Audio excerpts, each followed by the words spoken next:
Hi, and welcome to another fabulous episode of Victory Road, where you get to see the greatest of celebrities and real people right here telling their victory stories. And I always like to open up with Isaiah 35, verse 8 through 10. It talks about a highway of holiness, that only the pure and the holy and the righteous are able to walk on this. And when you're in the middle of your victory road, when you're walking on this holy path, great things happen. Miracles happen, surprises and blessings happen.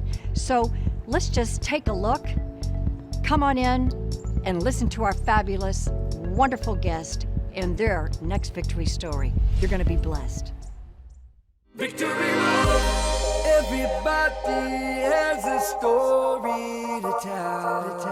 How you got to heaven when you came from hell. Victory Road. Where miracles unfold on Victory Road. Won't you come with me to victory, down Victory Road? Victory Road, Victory Road, Victory Road. Thank you for joining us again. Today we have an incredible guest. What she has been through, the tragedy that she has overcome is not your typical tragedy story. And I'm really, really proud of this girl and this fabulous little pet on the set. We have with us the one and only Terra Newell, Cash Money Newell. And we're talking about what she and her family, Debra Newell, her mother, and her sister, Jacqueline Newell, what they have done and what they've gone through when her mother chose, and out of her mother's own words, her mother told me, I guess my picker is off. And I told her, guilty as charged. I think we've all had off pickers at times when it comes to relationships. And certainly this was a very scary one and harrowing experience. Quite an incredible story. I'm going to let her tell you right now. So, Dirty John is the name of the podcast series. And then it rolled into a TV miniseries, right? Yes, a TV miniseries on Bravo. That's what we saw it. We recorded it on Bravo, and then it became on Netflix and international, and then a documentary. Yes, on Oxygen. Dirty John. This is quite an intense story. If you haven't seen it, I encourage you to watch it. I'm sure you will after we finish this interview. You're going to want to hear it. So you just started it by talking about your own experience, what your family went through when all this happened. For those people who don't know about Dirty John and why I first heard about it, I think, on Dr. Oz. So your PR, the hype that you had on it was incredible. But I want people to really take a peek. First of all, you were born where? I was born in Orange County, California. Oh, so you're an OC girl. Yes, I'm an OC girl, so okay. Born and raised there. And I kind of grew up just having my mom be a full-time worker, so I had nannies to help take care of me. And then my dad and my mom got divorced at the age 7, so it was just lots of different family dynamic. So that had to be kind of like, a hard strain period as a child going through, it was all right. But that was okay nothing with compared it. to what you went through later. Yeah, and then I also grew up in the church. I went to church every Sunday. I went to church on Wednesday for the Didn't know youth that group. about Yeah, you. so That's great. Yeah, so I had a good outlet for myself. So this is how you had your angels. Let me tell you, you had your angels all around you. So about how old were you when your mother met this gentleman named John? I was 25 years old. 25? Yes.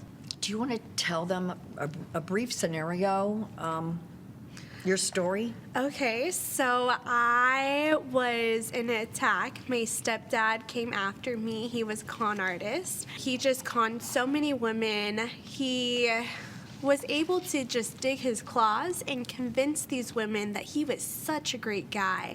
And then it made these women so hard to leave, including my mom.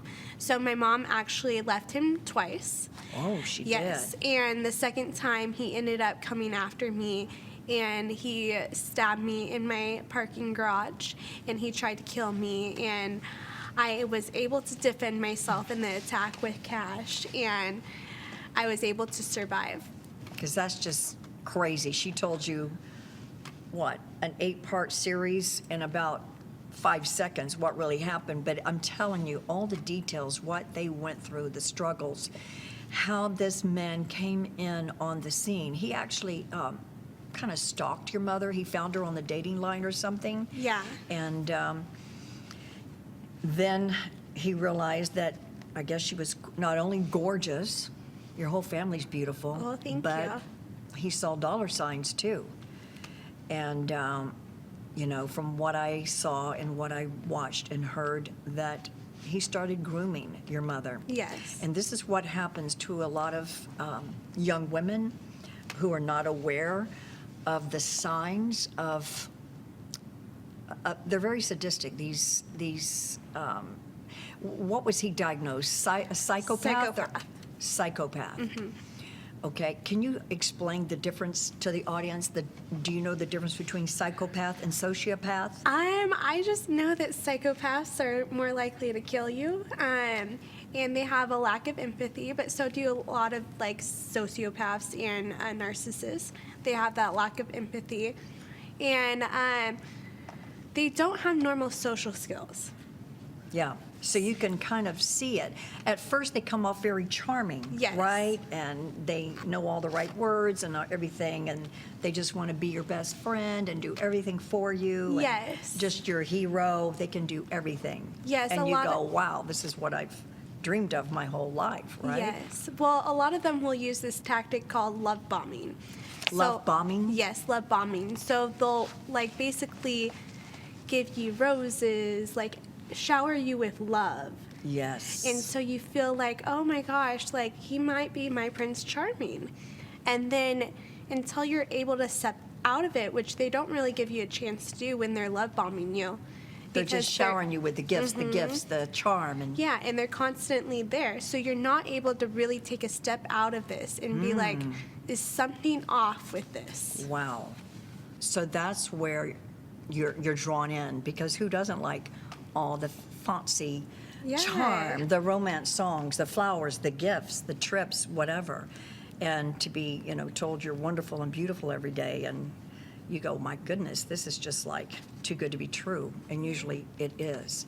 So going back to what you were saying, my goodness, so your mother was swept off of her feet by this psychopath. By the psychopath, yes. And he posed, I'm not giving away the movie or the TV series because I want you to watch it, but I'm going to give you highlights with Tara's permission. He posed as a charming doctor, right? Yes. Didn't he pose as a surgeon? As an anesthesiologist. He posed, and he had all these documents stating, you know, he forged all these documents stating he had his license and all of this. Well, I'm not sure what he did exactly with that, but he did go to nursing school. He did go to nursing Yes, school. he did have a nursing certificate. So he knew the medical jargon, Yes. right? And he was so smart, but he was not practicing during that time Okay. because he couldn't. Because, and according to your TV series, if I remember, he was thrown out of a hospital or two, wasn't he? Wasn't he Yes. fired or let go Yes. because they saw? You know? He was stealing narcotics, and so he got fired for that and arrested for that. And that's when I think he fell down like an elevator shaft. When he was working at this last hospital. Yes, right? because he was running away from the cops. Nice fellow. Yeah. So, but none of this, when he appeared as the knight in shining armor to Debra, your mother, I mean, he was just like, you know, you know what? Very charming and Yes. very successful, powerful, just everything a little girl grows up to want. Yeah, To be he around, was- to be, to have. Yeah, he was a doctor. He had a good job. He just came back from Iraq, apparently, which wasn't true. Another but, story, yes, right? which was like a forefront that was so impressive to any lady looking for a man. Oh, yeah. And you know what? I saw your mother on a show, and she was saying that she started, after a while, you know, seeing things that were off, a little off. Because this guy had charmed the mother so much and started, and that's what they do. They charm you, then they suck you in and start controlling you, start isolating you from your own family and your friends. Yes. And he came in like a wrecking ball to this Newell family. He did. May I say that? Yeah. And so, I think it was your sister, right? Jacqueline is the one that said, and you, both of you, did not like him at all. Yeah, no. I mean, right away, you could see, you know, all the red flags that your mother couldn't. Yeah, no, at first he came into the house. My sister was living with my mom at the time, and he just had an eyeball for like a wandering eyeball, and so he kept looking around and being like, okay, like this is a nice place, and kind of scoping it out. Scoping out the whole place and what she had and what Yes. you guys. So now, when she started doing some investigating, I liked how she just went to work, started Googling him, trying to find out who he was, like undercover agent. I thought that was really cool. And, you know, I'm like, yes, good for Jacqueline. But now, were you also suspicious at the same time with her? Or did you go, oh, Jacqueline, you're being, you know, overreacting or whatever? Or did you agree with her? To be honest, at first I thought she could be overreacting. Because I was living in Vegas. I was not in California at this time. I was living in Vegas with my boyfriend at the time. And so I was kind of out of it. So you were not on top of it at the time? Yes. You weren't right in the middle of it? No. I see. Yeah, until I came to help my mom move out of the place because she was in the high rise and she was moving to Balboa Island so that she could. I remember that in the series. Yes. Oh, so go ahead. I'm sorry. No worries. So she could have her space and her privacy so that my sister wouldn't be upset when he came over all the time. So it was because, you know, Jacqueline was complaining and all of that. Yes. And she couldn't be happy with this guy, with Jacqueline there. Yeah, she was very persistent saying, Mom, no, this guy is not who you think he is. And then later on, you found out, you know what, we're going to take a short break, take a peek at a few segments from this incredible miniseries and documentary, Dirty John. Don't go away. Come right back to hear the incredible finale of this story. Thanks. Fort Beach 911. We just heard her screaming. Do you see blood? Yes. I'm not really sure what happened. It's really bad. I understand. We have officers on the way. I have 3 friends who have met their husbands online. I'm Debra. I'm John. Hey. You look gorgeous. Cheers. Cheers. John makes me feel so special. He gives me so much. There's something up with my mom's new boyfriend. Hey, what's in the safe, kiddo? If he's really a bad guy and not just a jerk, Mom will see it.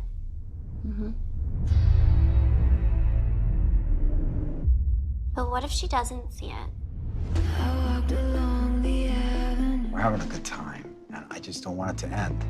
I think he's living there with her. John? What the police say? I mean, do they know her? No, but do you? Is that supposed to be cute? I want to talk to you about John. He is not a perfect person, but he loves me. He's very good at lying. Are you looking in there? How dare you? Are you watching me? Maybe I don't know who he really is. Threats, harassment, intimidation. They all say that it's you. What kind of a person does that? You're gonna find out what I am.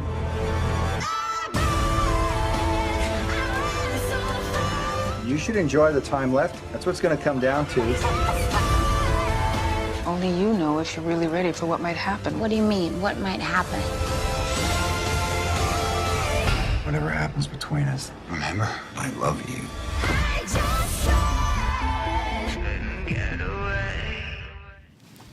Wow. Okay. I don't even need to say another word.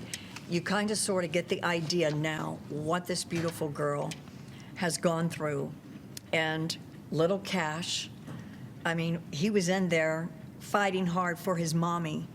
And Cash is a hero. Yes, he is. So now you've got to watch this. I encourage you to watch. You've got to rent the series. It's the miniseries they can rent on, what is it, Netflix or Amazon? Well, it's on Netflix, It's on November Netflix. 25th. November 25th. For the U.S. And then Okay. internationally, it's on there. And then it's available on Amazon, Everywhere. Apple, YouTube? anywhere. Yes. Okay. So please check out. You're going to want to see the entire story of Dirty John. It's so intense. Intense is the only word I could use because the fact that this truly happened, you can't make stuff up like this. This is, everyone says the truth is like crazier than fiction, and so, wow. Powerful. It's what crazy. you have gone It's a through. crazy So episode. when that happened, at that moment when you realized, okay, I need to fight for my life, you put on your cape. I mean, you had an S on your chest. You were Superwoman all the way. I mean, when he was coming at you with the knife, he actually stabbed you, 2 times? And once on the slice, face, he cut yeah. you on the face. I had no idea he had a knife at first. I saw him and he looked me in the eyes and said, "Do you remember me?" and grabbed me by the waist. And I knew that he was there to hurt me. And I was just like, I saw so many shows like The Walking Dead, Yeah. Dexter, CSI, and I just knew what to do exactly from those shows. And I didn't think about what I was doing. I just did it. The reason that he was coming after you, because at this point, you and your sister Jacqueline were on to him. You had done investigating, they had done some PI work. Well, my mom left him at this point, and so he kind of just went down a downward spiral. Okay. So he just kept doing things, and then it's weird. I think God put this in my life, but I had dreams that I actually stabbed and killed John, or not killed John, but stabbed him before this event even happened. You had visions of this? And I knew exactly what I needed to do in that circumstance when John was on top of me and I was able to get the knife. And you saw all this played out in your dream before? Not everything. I just had the vision of me stabbing him. I hate to use the word killing, but she had to kill him to survive. She had no choice. It's not like this girl goes, okay, I'm going to kill my stepdad. When you see the whole entire show, you will see it was for survival because he had already stabbed her. So it was for her survival. Because he was on top of me and Yeah. on his knees, I was able to kick the knife out of his hand. That was really incredible. Okay. And it landed right where I needed it to be. I've got the goosies. God was with me. Yes. And it gave me exactly what I needed to do to fight back and to defend myself and get rid of him. Place the knife right by you. So I understand that you suffered a lot of, PTSD? Yes. And so now you were speaking out as a spokesperson. Yeah. And you're helping people get over PTSD with similar situations, and you're educating other women and people. Yeah, because at first I didn't understand exactly what was going on with me. I felt crazy.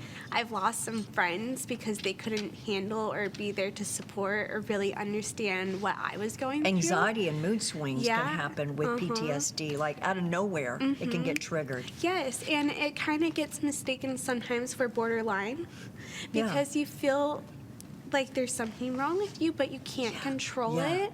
And I've learned ways to kind of cope with it and deal with it. I do still have triggers every now and then, but I know how to piece myself back together. That's So- amazing. So the fact that you survived, the bad guy didn't, and that you're alive and Cash is alive, because I was screaming at the TV when this was happening, like, oh no, and don't kill the dog, don't hurt the dog.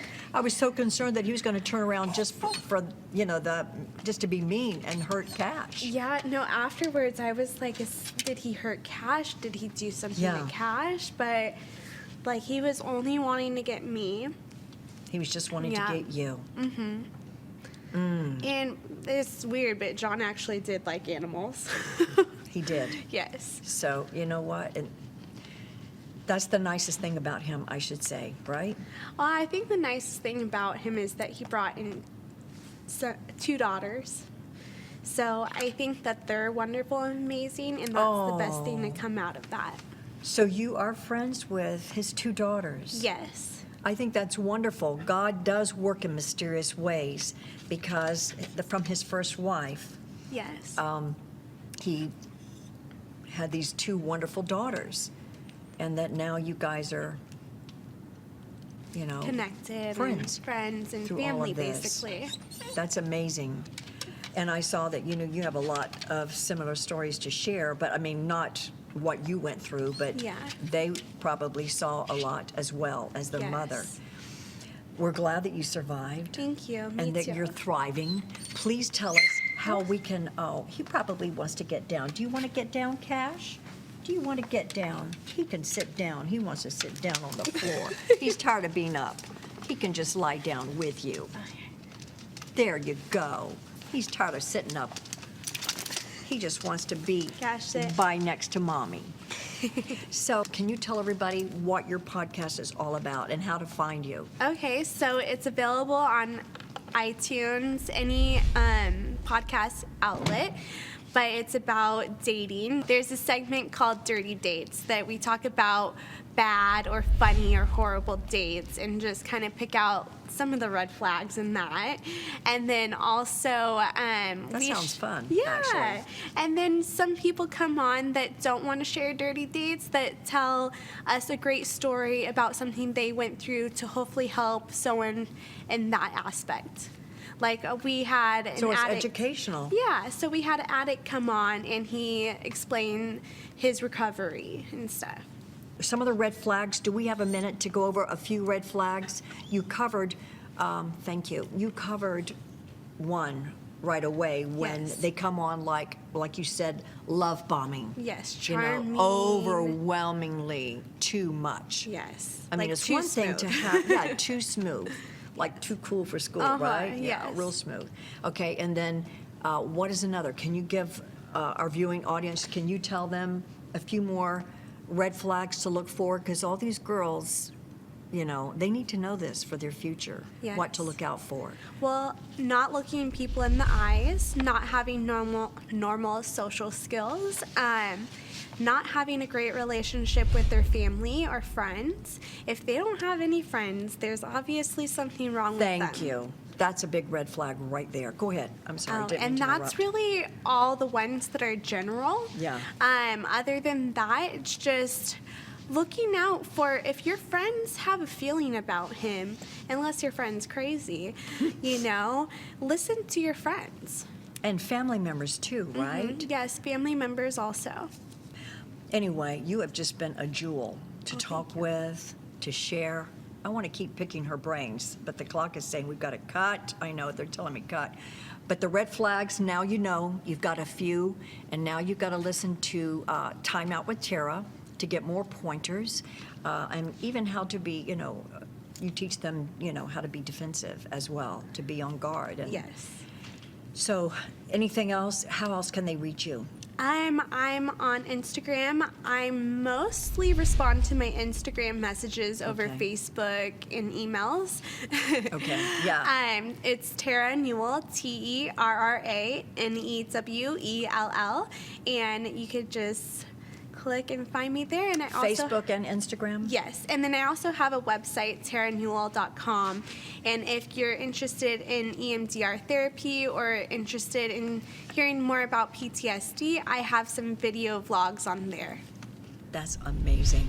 I really feel like God has used all of this, you know, all this tragedy has not been in vain for you and your family, that you're paying it forward, you're helping others, and especially right here on this show and many other shows across the world, your podcast, you're helping to educate others.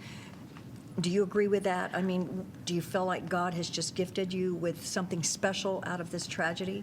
Yeah, no, this is definitely my gift. You know, God gives you different gifts. Yeah. And this is something that I definitely can really see me helping other women.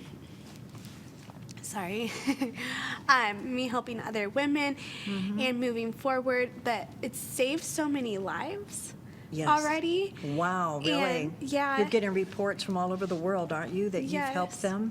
Yes, that other women have left their abuser, and that even watching me in my attack has helped save another woman she was in a bicycle attack, You're about to and make me lose it here. she used her legs and got herself out of that attack. So it's just, this story is helping others, and I'm using my word, and really getting the message across so it's able to help other people. That's amazing. So there you have it. This little girl, grown woman, but she's just so precious that what she's gone through, and has a sound mind, strong body. She lived, and she's thriving. And I'm just praying that God blesses you and continues to bless you and little Cash. Thank you for bringing him and introducing. And please give my love to your mother, Debra, your sister, Jacqueline. Everything you guys have gone through is to pay it forward. You know, it's not just in vain. God is using you, and you're reaching the world on this show, and I know you've done so many other shows. Thank you. Thank you for for having all me. that you've done, and keep doing it. Keep shining. God bless you. And we always like to bring every episode to a close with our fabulous Victory Road RSVP prayer. And God told me a while back that if you want to be guaranteed a seat in heaven, like any event here on earth, you have to RSVP to any place special. Even every wedding, special restaurants, banquets, dinners, you have to RSVP, or your name's not written on the guest list and there's no reserved seat and you just don't get in.